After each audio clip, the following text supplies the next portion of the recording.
So, magandang araw mga sir. Tuturo ko po kung paano magpalit ng Wi-Fi name sa password dito sa ating router na Fujitomo. Ayan.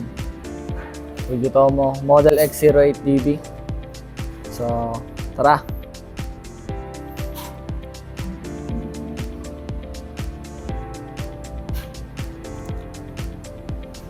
So, first step natin, dapat kukonect tayo sa ating router. Ito pala ang kanyang pangalan sa password. Ito, yung FISP 2.4 tapos FISP 5G. Tapos andito rin yung password niya. So, connect po muna natin siya dito. So, pupunta tayo sa connect. Tapos 1, 2, 3, 4, 5, 6.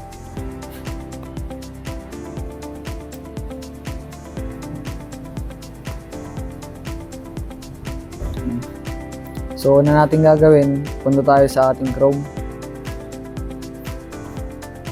Type lang po natin yung kanyang MAC address, ay IP address.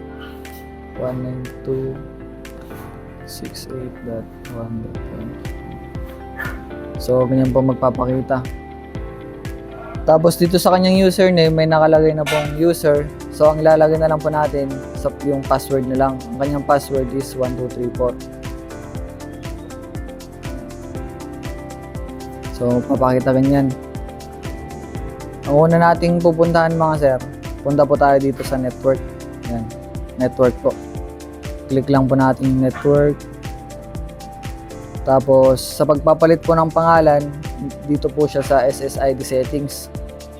So, punta muna tayo ng SSID settings. Dito po papapalitan yung kanyang Wi-Fi name.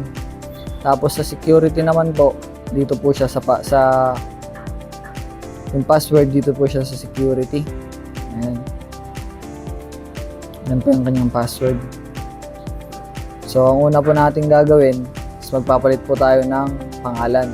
Balik po tayo ng SSID settings.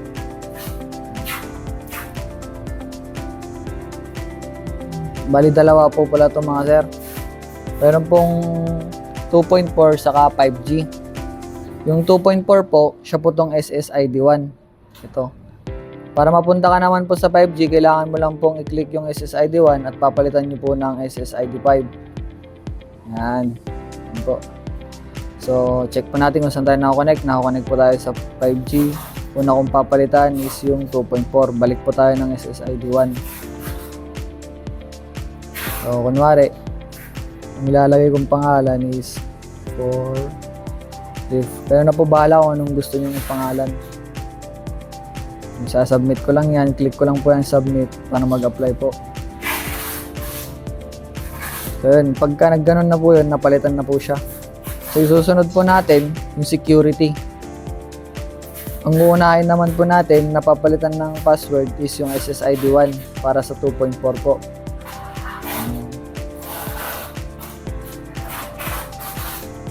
So ang lalayong password is kunwari CMDS123. Tapos i-click ko lang din to yung submit para mag-apply. Pag na-submit nyo na po yan, ang una nyo pong gagawin, ilalag out nyo po muna. Log out. Tapos iti-testing nyo po yung pinalitan nyo kung gagana. Hintayin lang po natin.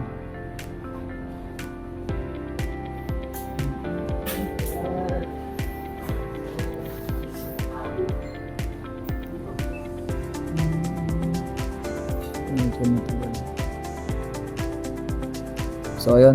So, siya na po yan. Connected po tayo. Hindi ko na po nag-type ng password kasi dati na po akong nakakonect dyan. So, isusunod po natin. Balik po tayo ng Chrome. Login po tayo ulit ng password.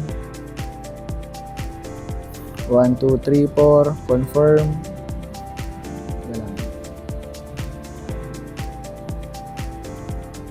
1, 2, 3, 4. Ngayon, ganun lang din po ulit. Network, SSID settings, tapos click po natin yung SSID 1, papalitan ng SSID 5, tapos mag-change name po tayo, for leaf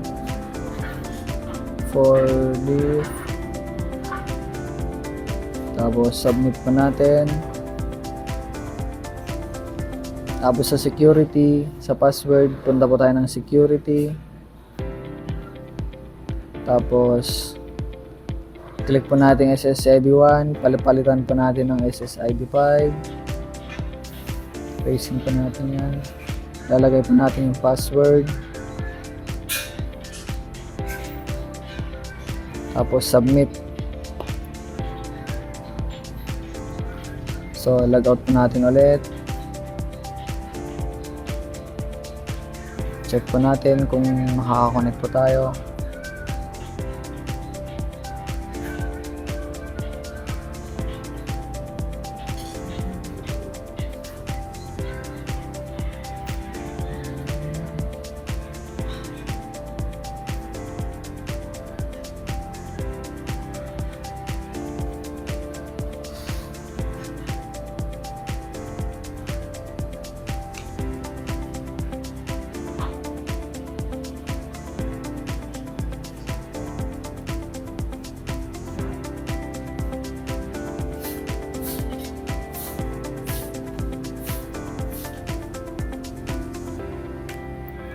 Tingnan po natin. CNDS.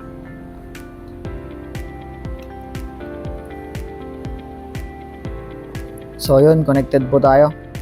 So ganun lang po kadaling magpalit ng pangalan saka password sa ating router na Fujitomo. Maraming salamat po.